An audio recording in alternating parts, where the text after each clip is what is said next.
Chapter 11. At last. Jamshed had yet to be presented for his accountability. 2 angels stood beside him, close to the throne, while he waited for his turn. His face was numb with fear and stress. His appearance showed no signs of affluence of 50 or 60 years spent in the world, but the story of suffering of thousands of years in the plane of judgment was clearly etched on his face. I tried to strengthen my heart before going to meet him. As I got nearer, the angels beside him stopped me from getting any closer. However, they relented when Saleh intervened. Jamshed had seen me by then. He dashed forward and embraced me. Taking a good look at me, he said, "Papa, I have cried so much that even the tears have dried up." I could not say anything except patting him on the back. He whispered, "Papa, maybe I wasn't that bad." "But you associated with bad people, son. Association with bad people never leads to good results. You married a girl whose only qualities were beauty and wealth. These attributes are no qualities in the eyes of the Lord. You distanced yourself from us and joined your father-in-law's business, even when you knew it was tainted with ill-gotten wealth. For the sake of your wife, children, and wealth, you became an accomplice. These wrongdoings have brought you to the sad situation you are faced with today." "You're absolutely correct, Papa. However, I did perform good deeds too. So, is there any hope?" I kept quiet. My silence conveyed the answer to him. He said in a dejected tone, "I have got a fair idea, Papa. After seeing my wife, children, and in-laws being condemned to hell, I have realized that today no one has any say or power. All authority belongs to the Almighty God, whose commands I ignored. If a person's deeds do not save him today, no power in the universe will be able to help him. I have been wandering wretchedly in this plane for thousands of years. I have seen innumerable people going to hell. I have no hope. I have repeatedly sought forgiveness of the Almighty. However, I know that it is of no use today. Papa, maybe God will not forgive me. Nevertheless, I want you to forgive me. After all, you are my father." After saying that, Jamshed started to weep bitterly. I tried my best not to cry, but my eyes started to rain tears on the predicament of my son. In the meantime, Jamshed's name was called. The angels separated him from me immediately and presented him in front of the Lord. He stood, arms folded and head lowered, in front of the Lord of the entire universe. There was pin-drop silence. He kept standing there, however. No question was asked of him. I could not understand the reason for it. The reason became apparent in a short while, as Naima arrived along with a few angels. At the same time, Saleh gestured to me, and I stepped forward to stand beside Naima. Naima's face was numb with worry and stress. She wanted to ask me something, but the grandeur of the court of the Lord was such that she could not utter a word. Jamshed was asked, "Do you know me? Who am I?" The Lord's voice had such a neutral tone that I could not fathom whether it was the harbinger of a hurricane or a sign of the Lord's infinite mercy. "You are my Lord. You are everyone's Lord. This is what my father had taught me," Jamshed replied. He was asked majestically, "Who is your father?" Jamshed looked at me and said, "It is him." My heart missed a beat at this sentence. I feared that there was no hope for Jamshed. Besides teaching him about the oneness of God, I had also explained quite a few other things in which his record was not up to mark. I had a feeling that I would be asked about all the things I had taught him, and that would be used to declare him as guilty, since he had not followed what was told. However, Unexpectedly, the Almighty did not order me to appear as a witness. He asked a completely different question from Jamshed. What did you just say to your father a few moments ago? Did you say, maybe God will not forgive me. However, I want you to forgive me. After all, you are my father.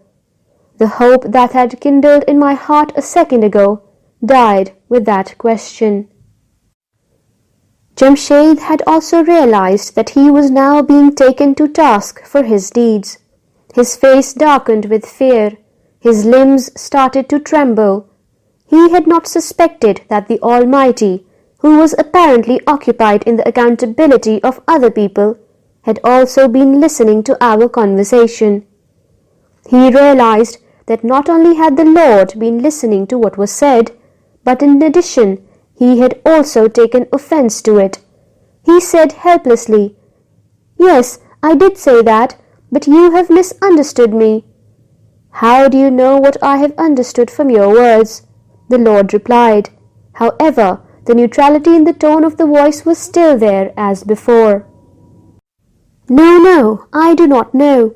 I have no idea about what you understood from my words, Jamshed replied in a stuttering voice. The Almighty addressed the next question to Naima instead. My slave, he is your son. How did he treat you? Naima replied, My lord, he treated me very well. He served me until the end. He provided tender, loving care to me, using his wealth and physical abilities. His wife used to deter him from looking after me, but he paid no heed to her objections. He had devoted his life and money to my care. Naima was desperate to say more in Jamshed's defense, but she was aware that to utter a word more than what was asked of her might put her own self in jeopardy. She was therefore forced to become quiet after saying these words. The Lord looked at the angel standing next to her and asked, Is this woman telling the truth?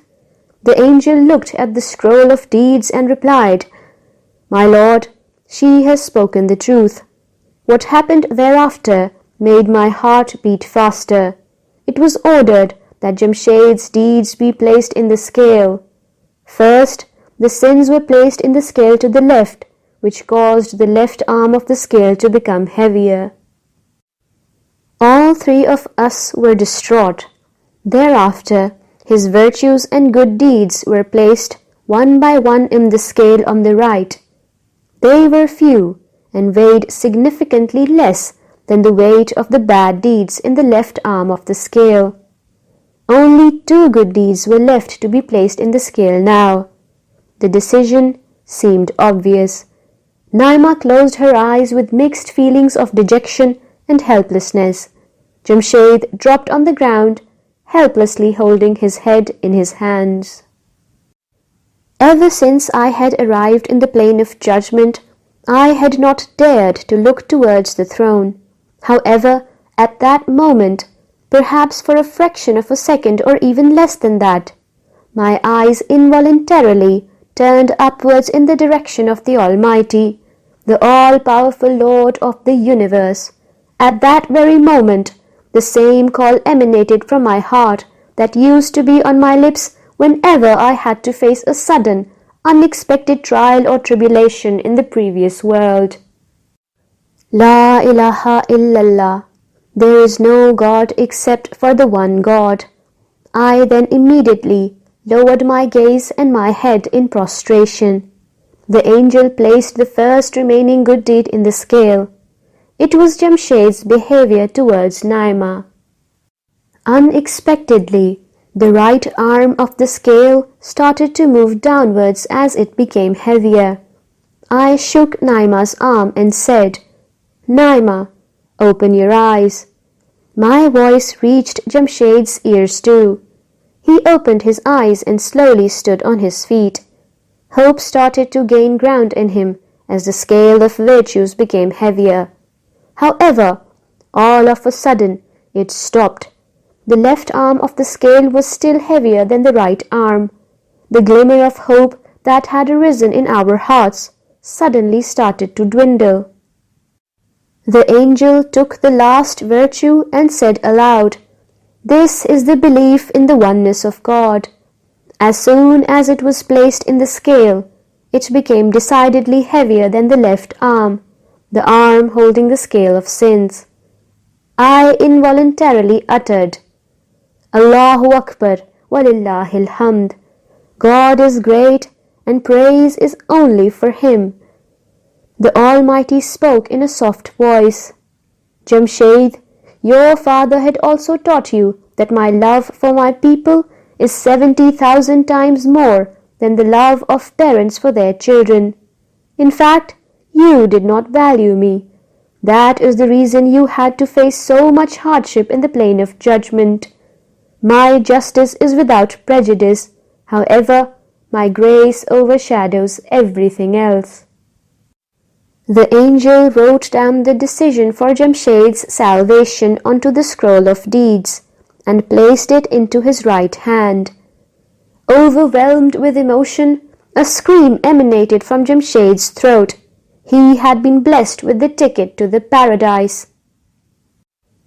Not only had he been saved from the tribulations of this day, a day that had comprised of many thousands of years, he was also relieved of every pain forever, as of now. He ran towards us and embraced us. Naima was overwhelmed with joy. Tears were running down Jamshed's cheeks.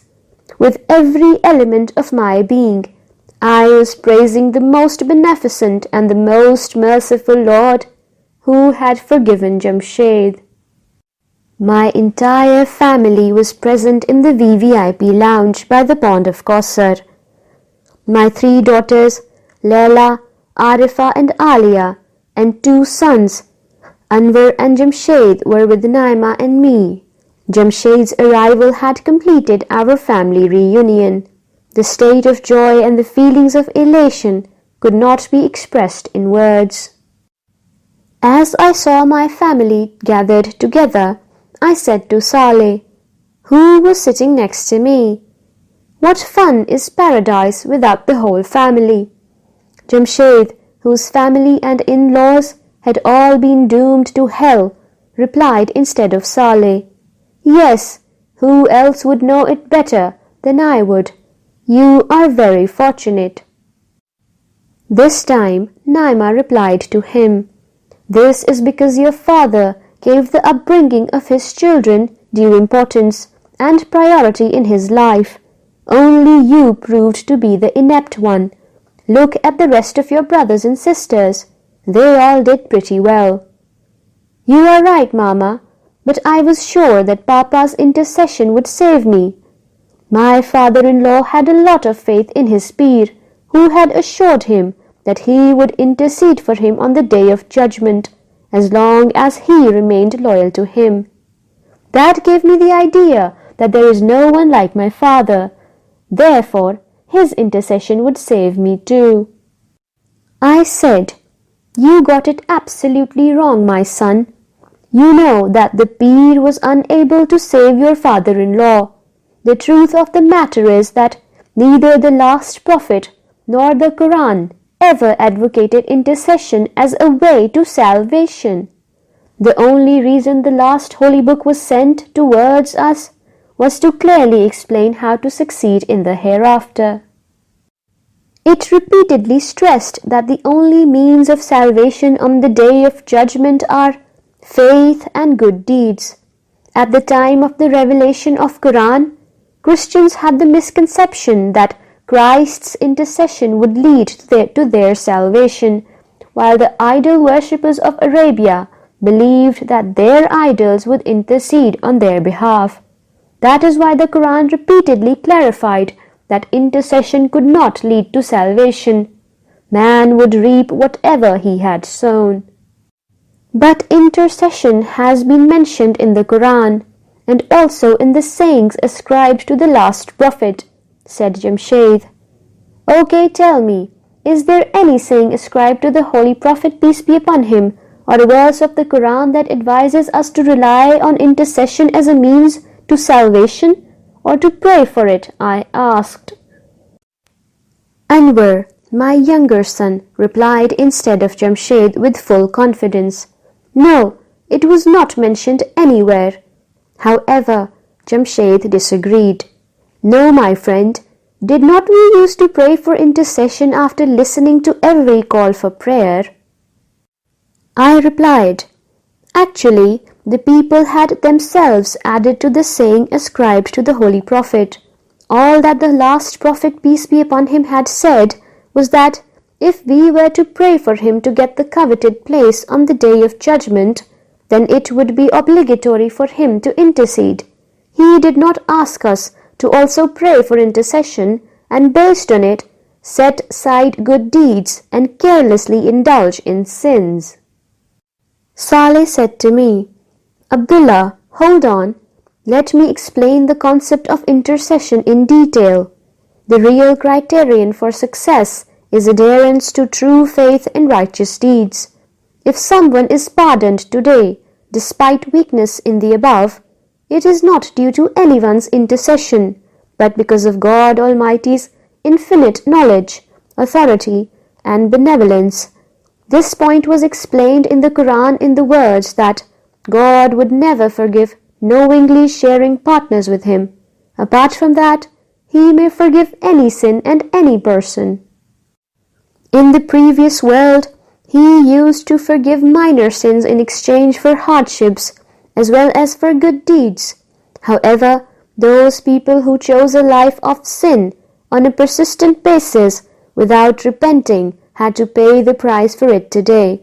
Although, if such a person with some degree of true faith has paid a significant price for his sins today, just as Layla and I paid through tribulations in the plain of judgment, Jamshed interjected. "Exactly," Saleh continued. "So I was saying that when a pious person, after paying for his sins through sufferings in the plain of judgment, becomes eligible for pardon as per the Almighty's law of justice, the Almighty then uses the testimony of a few select pious people as an excuse for his salvation. This testimony is in reality a statement confirming the good deeds that the person had performed in the previous world. Your parents' testimony in your favor that led to your forgiveness is an example of such intercession, or the testimony that the last prophet gave at the outset led to Lala's salvation. However, in such cases, you may notice that the presence of true faith and good deeds is obligatory. Even in these cases, one still has to pay the penance. So tell me, is it better to be pardoned after paying such a penance, or is it better to gain salvation without suffering any punishment by choosing a life of good virtues and regular repentance?" This time Arifa answered, and in turn asked a question from Saleh. It is obvious what is the better way, but what was really meant by the reference to the last prophet's intercession? If the prophet's intercession had meant that people could get pardoned even if they had no good deeds to their credit, then the Quran would not have even mentioned anything about righteous deeds. Instead, all that would have been necessary would have been a simple statement by the Prophet in the Quran, advising people to believe in him in exchange for unquestionable intercession in the hereafter. Saleh answered the question. This was in fact the faith of the Christians, and see how they have paid for it today, Naima commented. Saleh agreed with her. We know that no such thing had been mentioned in Quran. On the contrary, all the emphasis was upon having true faith and doing righteous deeds to go to paradise. As for the hadith, whatever was mentioned in them about intercession would have been crystal clear and consistent had people tried to understand them in the light of the Quran. The latter, of course, was the ultimate source of guidance in such matters. And what is the truth? Jamshed asked. The truth is that today all the sinners have received due punishment for their sins. Thereafter, the last prophet's prayer resulted in the possibility for the salvation of the people. The first time it happened was when he prayed to the Almighty to initiate the accountability of the humanity. As a result, people were relieved from the agonizing stay in the plane of judgment. The second instance when intercession took place was when he, along with the rest of the prophets, gave testimony about the teachings that they had passed on to their people. This testimony resulted in salvation for those whose actions, on the whole, were in accordance with these teachings. People like me, Laila commented. Yes, people like you benefited from that intercession. The third time the Prophet, peace be upon him, will intercede will be when the accountability of certain people will be adjourned. Their accountability will be delayed until the very end, and they will continue to suffer the consequences of their sins in the plane of judgment. He will pray for them repeatedly. However, he will only be allowed to say anything in their favor when the Almighty decides that the time for their accountability is appropriate, in accordance with His infinite knowledge and wisdom. Thus, following the request of the Prophet, their accountability will start that may lead to their salvation. All this will happen at the very end, when these people will already have been heavily punished for their misdeeds, thereby becoming eligible for forgiveness on account of their good deeds and belief in one God. I have a question, Anwar asked Saleh. If everyone is being pardoned only after receiving full punishment, then it is being done as per the norms of justice. What is the role of our Lord's mercy and kindness in it? This is a very good question, Saleh replied. If the Almighty were to deal with these sinners only on the basis of His justice, then their appropriate punishment would be to go to hell. The punishments in hell are hundreds of thousands of times worse than the hardships of the plane of judgment. According to the rules of justice, all such people should have been sent to hell. It is a manifestation of God's mercy that He will accept these tribulations as a substitute for the punishment in hell. Hence, His attributes of compassion and justice have become manifest simultaneously. As Saleh finished, Jamshed exclaimed, "So this is the fact of the matter. I had remained under this misconception that intercession meant that no matter how many sins we committed, the Prophet, peace be upon him, and other pious people would save us in the hereafter. This line of thinking is against the very concept of God's justice. It was a misconception that arose because people did not read the Quran with due regard to its meanings. Salvation can only be a consequence of good deeds and true faith. As for forgiveness, it is only granted because of God's beneficence. All He does is that He makes the testimony or request of a noble person an excuse for declaring the forgiveness. The purpose of this exercise is to recognize and honor His beloved and noble servants. Salvation is granted only in accordance with the laws of the Almighty. Who knows this better than you, that even if a person is not sent to hell, he still has to pay penance for his sins in the shape of the extreme hardships and suffering in the plane of judgment? Is there still a possibility of being forgiven even after one goes to hell? Alia asked. Silence ensued until Saleh replied, Does not the Quran state that the Almighty shall never forgive associating partners with Him? But other than that, He may forgive any sin and any person if He wishes to do so. Meaning thereby, Anwar asked for further explanation. It means that there are certain sins that can take a person all the way to hell. However, those who had even an iota of faith within them may still be pardoned eventually, despite committing these sins. However, no one has the knowledge or ability to decide who these people are and when they will be pardoned. My friend, hell is not a place worth living in, even for a moment. Nobody knows how long it will take before such people are eventually allowed to come out of it after having completed their punishment. This period may be so long that even billions and trillions of years may equal just a few seconds of it. It is better to not even think about it. Oh my God! Anwar cried out. What to talk of hell? Even spending a moment in the plane of judgment is unbearable, said Jamshed in the light of his experience.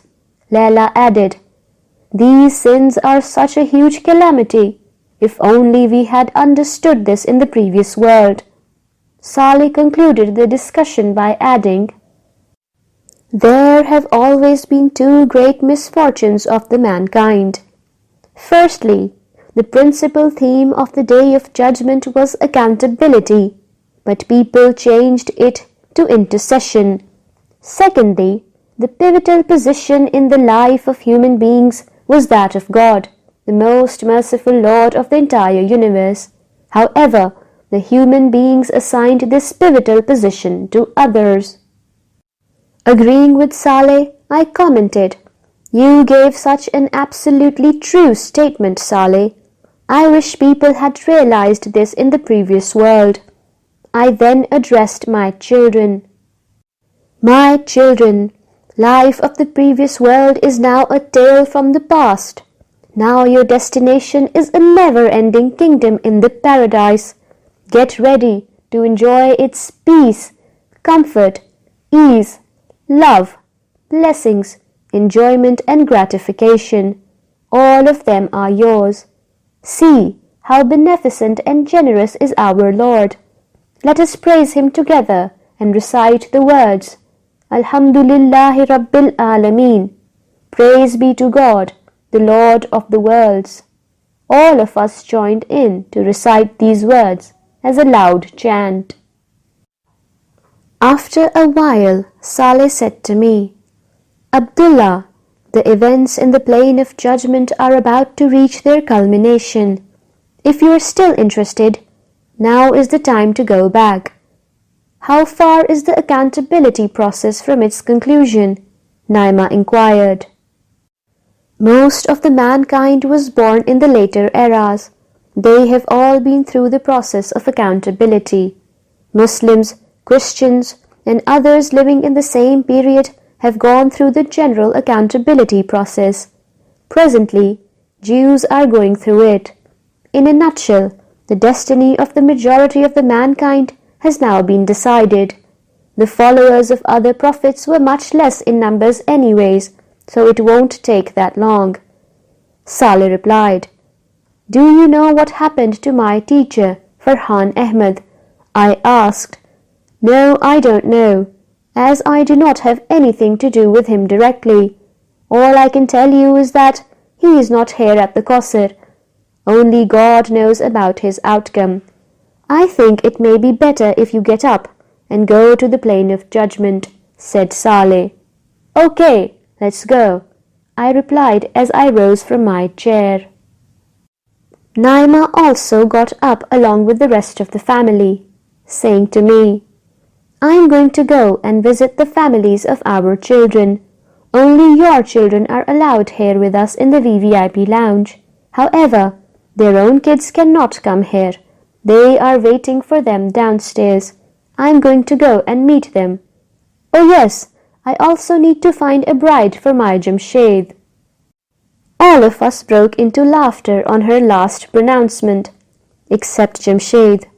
I felt that he could not decide whether to laugh at her comment or show remorse on the misfortune of his previous wife.